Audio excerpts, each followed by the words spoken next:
The Philippine defense chief said on Monday that the top leaders of the pro-IS militant groups that laid siege to the southern Philippine city of Marawi have already been killed in action. Philippine Defense Secretary Delfin Lorenzana said Isnilon Hapilon, the alleged emir of the IS jihadist group in Southeast Asia, and Omar Khayyam Moat were killed in a firefight Monday morning. Yes, I confirm the killings of Isnilon Hapilon and Omar Moat early this morning. They are confirmed dead, Lorenzana told reporters, adding the two were killed by the soldiers. We have received a report from Armed Forces of the Philippines AFP ground commanders in Marawi that the operation conducted by the government forces to retake the last remaining Daeshmayut stronghold in the city has resulted in the deaths of the last terrorist leaders Isnilon Hapilon and Omar Moat, and that their bodies have been recovered by our operating units, Lorenzana said. He said the troops have rescued 17 civilian hostages and that mopping up operations are underway. We will announce the termination of hostilities once the government forces have ensured that there are no more terrorist stragglers in the city and we have cleared all structures of improvised explosive devices and other traps, Lorenzana said. A female hostage who was rescued tipped off the presence of Hapilon and Moat in a building assaulted by the troops, Lorenzana said.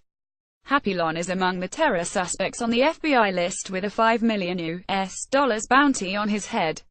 Omar Khayyam Moat is the brother of Madi Moat, who was reportedly killed earlier in the gun battle. The military said Hapilon and the Moat brothers plotted the Marawi siege on May 23. Lorenzana said the killings of Hapilon and Moat mean that the Marawi conflict will be over soon and that the government will soon announce the termination of hostilities in a couple of days. The troops are now hunting down Malaysian terrorist Mahmoud bin Ahmad who helped lead and finance the Marawi siege, Lorenzana added. After the fighting stops, Lorenzana said the government will refocus its efforts on the challenging task of rebuilding and rehabilitating Marawi. Lorenzana also disclosed that President Rodrigo Duterte was scheduled to visit Marawi again on Monday but said they were prevailed by the commanders on the ground to postpone the trip because they are going to conduct the assault this morning. The Moat and Abu Sayyaf militants laid siege to the Philippine Islamic city on May 23. The government said at least 1,066 people have been killed, including 822 militants and 162 government forces. More than 1,700 soldiers and policemen have also been wounded in action. The 147-day conflict has also displaced the city's more than 200,000 residents and about 300,000 more outside Marawi City, the capital of Lanao del Sur province. The military said at least 47 civilians have been killed by the terrorists. The health department said in July that 40 civilians died of sickness in government-run evacuation centers in nearby provinces.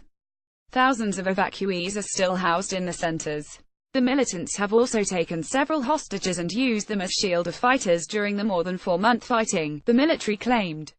One of the military ground commanders, Col. Romeo Brawner, told a news conference on Sunday that up to 60 hostages remain in the hands of the militants. This is based on the accounts of rescued hostages. Many of the captives are being kept in basements, he said, referring to the basements of buildings occupied by the militants. The military said it has rescued 1,750 civilians who were trapped in the city or held hostage by the militants since the fighting broke out. The military said they have also recovered more than 800 high-powered firearms and improvised explosive devices (IEDs).